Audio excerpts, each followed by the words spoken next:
यहाँ पे जानवरों की कीमत है, लेकिन एससी एसटी ओबीसी मुसलमान भाइयों की कीमत इस देश में नहीं है। ये बात आप जान लीजिए।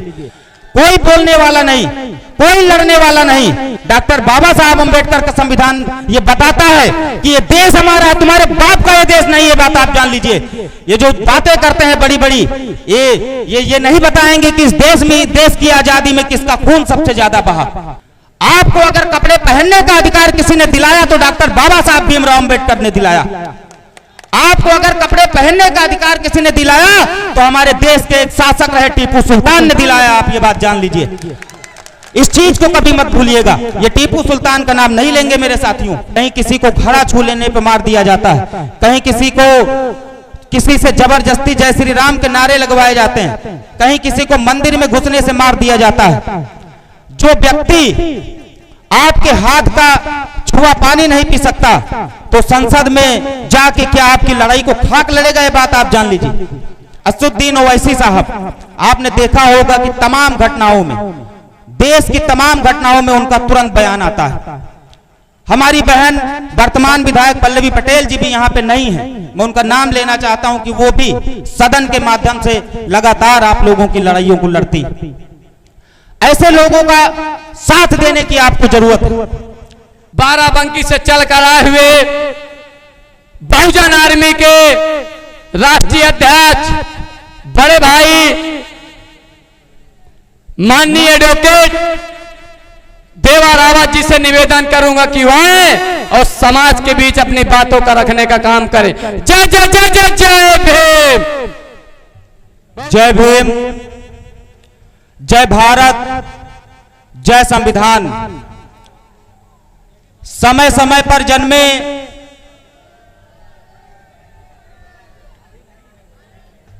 बहुजन समाज के सभी संतों, गुरुओं, महापुरुषों के चरणों में वंदन, अभिनंदन और नमन करते हुए मंच पर उपस्थित इसरार अहमद जी, राम सजीवन निर्मल पूर्व विधायक जी, कुरैश अहमद जाफरी जी, अब्दुल समद जी,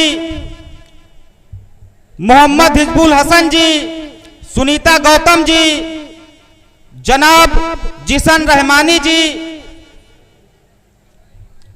एवं इस चुनावी जनसभा में उपस्थित तमाम आम और आवाम और हमारे प्रिय साथी, बड़े व छोटे भाई, इस देश की आधी आबादी महिलाओं को मेरा सादर नमन और जय भीम।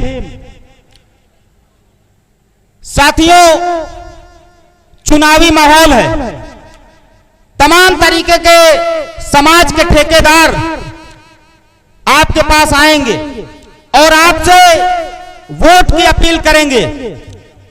मैं आपको आगाह कर देना चाहता हूं कि वो लोग जब आएंगे तो आपसे मंदिर और मस्जिद की बात करेंगे। वो लोग जब आएंगे तो आपसे हिंदू और मुसलमान की बात करेंगे। लेकिन मेरे साथियों, आप अपनी हक और अधिकार पे अड़े रहना। आप बोलना कि 10 साल से तुम्हारी सरकार है, 10 साल से, और पूर्ण बहुमत की सरकार हम लोगों ने बनाई। क्या किया आपने हमारे भाइयों के लिए? क्या इस देश में महिलाएं सुरक्षित हैं? क्या इस देश में युवाओं को रोजगार मिल रहा है? क्या इस देश में अन्याय अत्याचार रुकने का नाम ले रहा है? साथियों, मैं बहुजन आर्मी का एक छोटा सा कार्यकर्ता हूं और यह संगठन देश के 11 राज्यों में काम करता है। मैं तमाम प्रदेश जाता हूं, मैं हर जगह देखता हूं कि मैं जब चलता हूं तो वहां की भाषा बदल जाती है, वहां का कपड़ा बदल जाता है, वहां का खाना पीना बदल जाता है, वहां के लोग बदल जाते हैं, लेकिन हमारे समाज पे, एससी एसटी ओबीसी और मुस्लिम समाज पे जो अन्याय अत्याचार होता है वो कहीं नहीं बदलता मेरे साथियों। और कोई इस पे बोलने वाला नहीं, कोई इस पे आवाज उठाने वाला नहीं। और जब चुनाव का समय आता है तो तमाम ठेकेदार आपके बीच में, आपके पास वोट की अपील करने आते हैं। मेरे साथियों, माताओं एवं बहनों, ये वोट का अधिकार आपको खैरात में नहीं मिला। इस वोट के अधिकार के लिए डॉक्टर बाबा साहब अम्बेडकर ने अपने 4 बच्चों की कुर्बानी दे दी। डॉक्टर बाबा साहब अम्बेडकर ने अपने समाज के लोगों ने ही उनका विरोध किया। डॉक्टर बाबा साहब अंबेडकर अडिग रहे, खड़े रहे और उन्होंने 2 साल 11 महीने 18 दिन में आपको एक भारतीय संविधान दिया।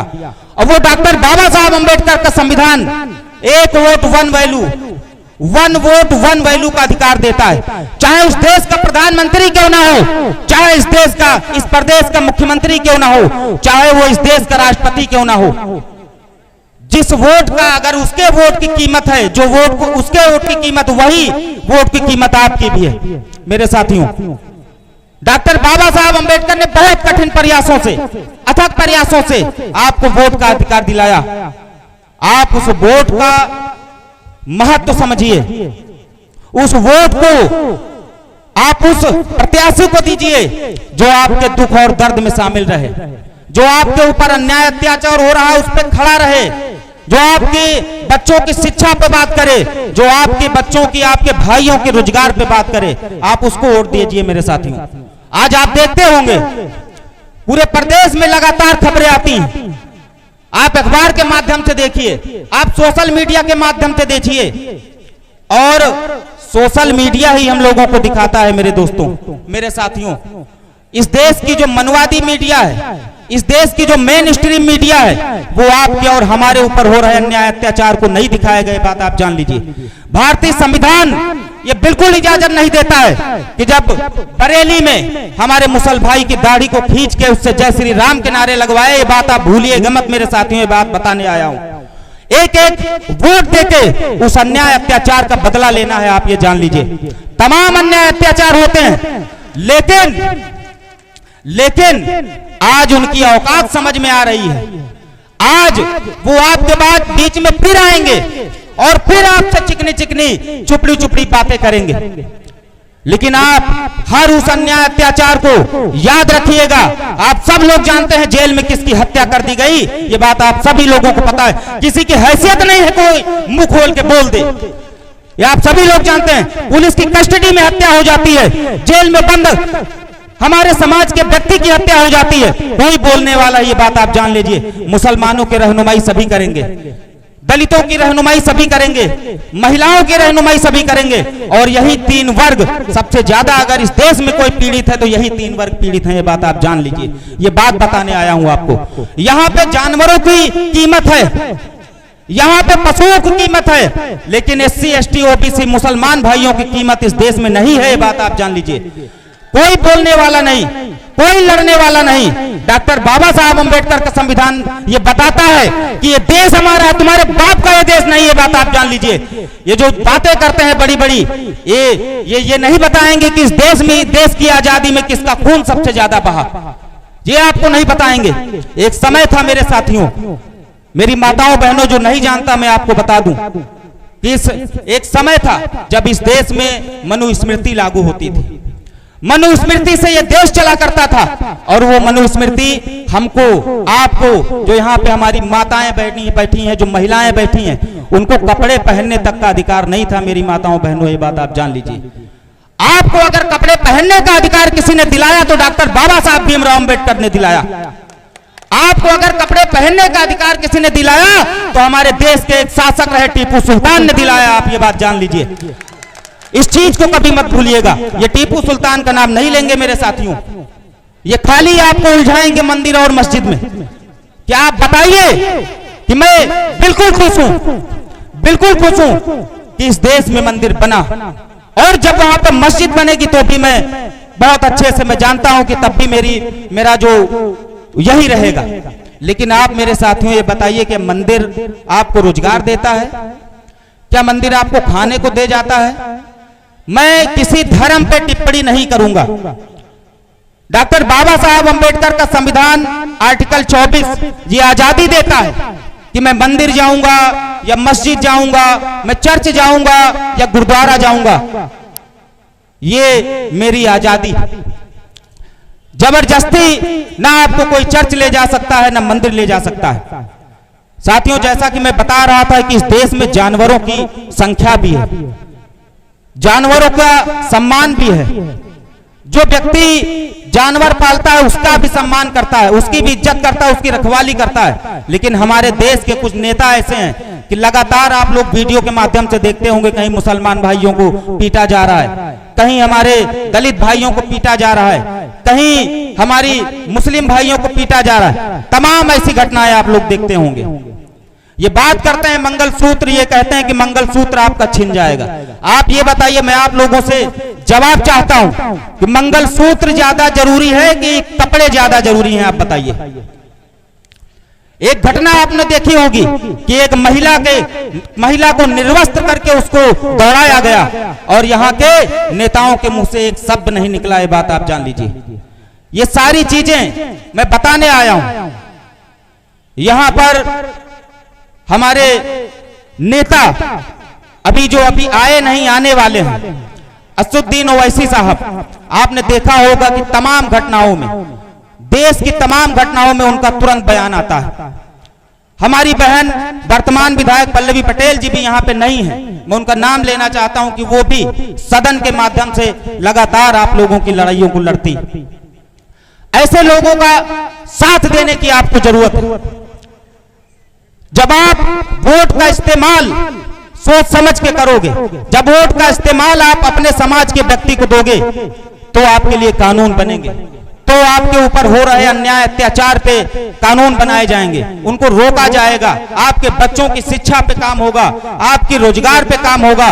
और वो तमाम, आज भी हमारा समाज, ये कहने में मुझे कोई संकोच नहीं है कि आज भी हमारे समाज में 80% लोग झोपड़ियों में रहते हैं। बात आप जान लीजिए। रहते कि नहीं रहते बताइए। और ये बात करेंगे कि देश बहुत ऊपर चला गया, देश बहुत ऊपर चला गया। मोदी जी जब 2014 में आए तो कहने लगे, अरे मेरे साथियों, हमारे दलित समाज को मत मारो, मुझे मार लो। और आज आप देखिए, क्या मोदी जी वीडियो नहीं देखते होंगे? क्या उनको नहीं पता होगा? क्या वो अखबार नहीं पढ़ते होंगे? क्या वो न्यूज चैनल नहीं देखते होंगे? तमाम रोज घटनाएं होती हैं हमारे समाज के साथ। मैं तो खाली समाज हित की बात करता हूं। और मैं एक बात बता दूं कि राजनैतिक मंच ये मेरा पहला है। 2018 से मैं संगठन चला रहा हूं, बहुजन आर्मी। अगर पहली बार मैंने राजनैतिक मंच पे साझा किया तो आज यहाँ का पहला दिन मेरा। साथियों, मुझे लगातार फोन आते हैं, कहीं से फोन आता है कि मेरे भाई को पुलिस वालों ने पकड़ के रखा है और 3 दिन हो गए, 4 दिन हो गए, उसको छोड़ नहीं रहे। कहीं पे ये सुनाई मिलता है कि हमारे भाई की हत्या हो गई, हमारे परिवार में अन्याय अत्याचार हुआ, कोई पुलिस वाला बोलने को तैयार नहीं। आप जान लीजिए, कौन लड़ता है आपकी लड़ाई बताइए? इस देश में चुनाव आएगा और चला जाएगा, आपके ऊपर अन्याय अत्याचार होगा। जो जिस व्यक्ति को आप नेता बनाओगे, सांसद बनाओगे, विधायक बनाओगे, वो 5 साल आपको दिखेगा नहीं। ये बात आप जान लो, 5 साल आपको नहीं दिखेगा। फिर आपकी लड़ाई अगर कोई लड़ने आएगा तो असदुद्दीन ओवैसी साहब आएंगे, पल्लवी पटेल जी आएंगे और देवा रावत आएगा। और यहाँ पे मंच पर खड़े हुए वो तमाम यंगस्टर साथी, चाहे वो मनीष राणा हो, प्रसंग कोरी हो, सुनील भाई हो, वो तमाम लोग आपकी लड़ाइयों को लड़ने का काम करेंगे। साथियों, ये चुनाव का समय है। आपको ये जरूर पता होना चाहिए कि आपका एक वोट ये तय करेगा कि आपके बच्चों को शिक्षा मिलेगी कि नहीं मिलेगी। आपका एक वोट ये तय करेगा कि आपके बच्चों की फीस माफ होगी या नहीं होगी। आपका एक वोट तय करेगा कि आपके जिले में स्कूल बनेगा कि नहीं बनेगा। आपका एक वोट तय करेगा कि आपके जिले में अस्पताल बनेगा कि नहीं बनेगा। आपका एक वोट तय करेगा कि आपके गांव की, आपके कस्बे की रोड बनेगी कि नहीं बनेगी। तो ये वोट की कीमत बहुत बड़ी है साथियों, माताओं बहनों। और इस वोट को आप बिल्कुल कहीं फर्जी तरीके से मत डालिए। मैं एक कहानी आपके सामने शेयर करूंगा। आप ये मत सोचिए कि मैं अकेला हूं, कुछ नहीं कर सकता, मैं अकेला सरकार नहीं बदल सकता। मैं आपके समक्ष एक कहानी शेयर करता हूं। एक जंगल था और उस जंगल में एक दिन आग लग गई और उस जंगल में तमाम तरीके के जीव जंतु, पशु पक्षी हुआ करते थे। और जब उस जंगल में आग लगी तो एक छोटी सी गौरैया थी।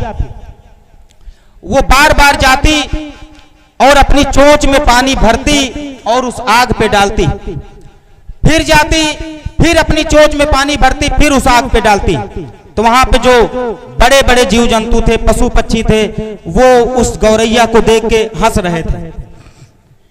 वो कहे कि तुम नादान हो, तुम्हारे बुझाने से आग नहीं बुझने वाली है। तो उस गौरैया ने बहुत ही अच्छा जवाब दिया उन सभी जानवरों को। उसने कहा कि मुझे पता है कि मेरे बुझाने से आग नहीं बुझेगी, लेकिन कल जब इस आग का इतिहास लिखा जाएगा तो मेरा नाम आग बुझाने वालों में लिखा जाएगा और तुम सबका नाम तमाशा देखने वालों में लिखा जाएगा। ये बात आप जान लीजिए। तो यहाँ पे मौजूद हर वो व्यक्ति सरकार को बना सकता है और गिरा सकता है, आप जान लीजिए। साथियों, और एक बात आप जान लीजिए कि आप ये मत समझिए कि अन्याय अत्याचार तो हो रहा है लेकिन मेरे ऊपर तो नहीं हो रहा, हमारे बगल वाले घर पे हो रहा है, हमारे गांव के बगल वाले गांव में हो रहा है, हमारे शहर के बगल वाले शहर में हो रहा है, या दूसरे प्रदेश में हो रहा है। तो मैं आपको बता दूं कि जलते घर को देखने वालों, फूस का छप्पर आपका है, आग के पीछे तेज हवा है, आगे मुकद्दर आपका है। उसकी कत्ल पे मैं भी चुप था, मेरा नंबर अब आया, मेरी कत्ल पे तुम भी चुप हो, अगला नंबर आपका है। ये बात आप जान लेना। तो आपको बोलना पड़ेगा, आपको लड़ना पड़ेगा, मुट्ठी बांध के। SC ST OBC मुस्लिम समाज इस देश की दशा और दिशा को बदलने का काम करेगा। ये बात आप जान लेना। हम लोग कमजोर नहीं हैं, हम लोगों को कमजोर खाली कहा जाता है। हम लोगों के पास हुनर है, हम लोग मेहनत कश लोग हैं, कमेरा वर्ग के लोग हैं, हम लोग मेहनत करते हैं। हमारे समाज के लोग आज भी शिविरों में मर जाते हैं, हमारे समाज के लोग आज भी बड़ी बड़ी बिल्डिंगों को बनाते हैं, हमारे समाज के लोग आज भी सड़कें बनाते हैं, मकान बनाते हैं, हवेली बनाते हैं, लेकिन उनको क्या मिलता है? उनको खाली धोखा मिलता है।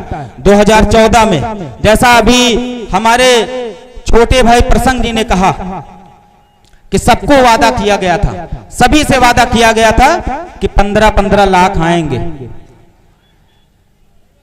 किसके खाते में 15 लाख आए? जरा हाथ उठाइए, हाथ उठाइए जिसके खाते में 15 लाख आए हो। और 2014 में तमाम वादे किए गए, लेकिन आज आप गैस सिलेंडर की कीमत को देख लीजिए, आज आप पेट्रोल की कीमत को देख लीजिए, आज आप डीजल की कीमत को देख लीजिए, आज तमाम तरीके के जो हमारे और आपके घरों में खाना बनता है, अरहर की दाल ले लीजिए, तेल ले लीजिए, तमाम चीजें आप देखिए। ये लोग ये नहीं चाहते हैं कि आप अच्छा खाएं और अच्छा पहने। ये लोग ये नहीं चाहते हैं कि आपके बच्चे अच्छे स्कूलों में पढ़ें, क्योंकि जब आपका बच्चा शिक्षित होगा, जब आपका बच्चा पढ़ा लिखा होगा, तो वो सरकार से सवाल करेगा। और इनको ये बिल्कुल पसंद नहीं है कि कोई सरकार से सवाल करे, इनको ये बिल्कुल पसंद नहीं है कि कोई इनसे सवाल करे। माताओं बहनों, मान्यवर साहब श्री कांसीराम जी भी बहुत संघर्ष किए और वो किसी पार्टी विशेष के नहीं है, सभी पार्टियां उनको महापुरुष का दर्जा देती। उन्होंने ये कहा था कि आप जितनी सीटें मुझे लाके दोगे अपनी जनता से, आवाम से, कहा था कि आप जितनी सीटें जिताओगे उतने काम आपके होंगे सदन में। उन्होंने जब पहली बार चुनाव लड़ाया, तमाम सीटों पे चुनाव लड़ाया, लेकिन उनकी खाली 3 सीटें आई। लोकसभा में 3 लोग गए, और जब लोकसभा में 3 लोग गए तो उनकी शर्त थी, सबसे बड़ी शर्त यह थी कि लोकसभा के अंदर डॉक्टर बाबा साहब अंबेडकर की आदम कद की मूर्ति को स्थापित कराया जाए। दूसरी शर्त यह थी कि आरक्षण को मजबूती से लागू कराया जाए। तीसरी शर्त यह थी कि डॉक्टर बाबा साहब अंबेडकर को भारत रत्न दिया जाए। 3 सांसद उनके जीत गए और तीनों शर्तें उन्होंने मनवाई। आज अगर एक व्यक्ति आपकी लड़ाई को लड़ने अगर लोकसभा में जाता है तो वहां पे आपकी आवाज को बुलंद करेगा, आपके ऊपर हो रहे अन्याय अत्याचार पे बात करेगा, आपके बच्चों की शिक्षा पे बात करेगा, आपके बच्चों की, भाइयों की के रोजगार की बात करेगा। मेरे साथियों, आज के इस दौर में अन्याय अत्याचार चरम पर है। तमाम प्रदेश में आप देख लीजिए, चाहे वो राजस्थान हो, चाहे एमपी हो, चाहे हरियाणा हो, चाहे गुजरात हो, चाहे झारखंड हो, चाहे बिहार हो, SC ST OBC समाज के साथ लगातार अन्याय अत्याचार बढ़ता है। कहीं किसी को घड़ा छू लेने पे मार दिया जाता है, कहीं किसी से जबरदस्ती जय श्री राम के नारे लगवाए जाते हैं, कहीं किसी को मंदिर में घुसने से मार दिया जाता है। जो व्यक्ति आपके हाथ का छुआ पानी नहीं पी सकता तो संसद में जाके क्या आपकी लड़ाई को खाक लड़ेगा? ये बात आप जान लीजिए। वो व्यक्ति आपकी लड़ाई को लड़ने वाला नहीं। सोचना आपको है कि इस वोट का जो प्रयोग है वो कहां आपको करना है। हमारा छोटा भाई श्री नरेंद्र कुमार सरोज आपके बीच में है। हर आपके दुख और सुख में वो कंधे से कंधा मिला के चलता है। वर्तमान में जिला पंचायत सदस्य है।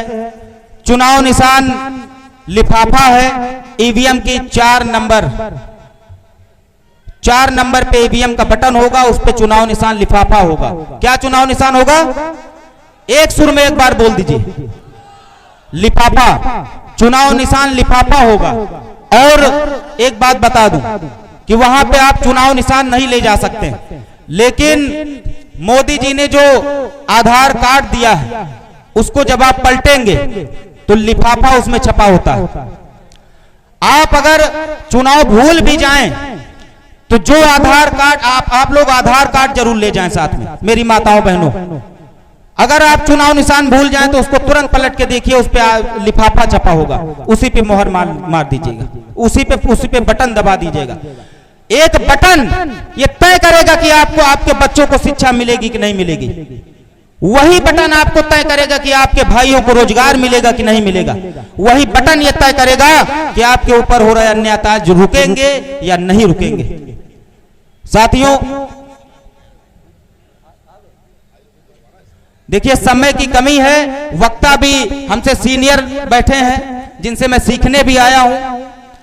मैं उनको भी समय देना चाहता हूं। और हमारे जो मुख्य अतिथि जी हैं असदुद्दीन ओवैसी साहब, वो भी अभी सूचना मिली है कि आ रहे हैं। और बहुत बहुत धन्यवाद। जय भीम, जय भारत, जय संविधान, हमारी एकता जिंदाबाद।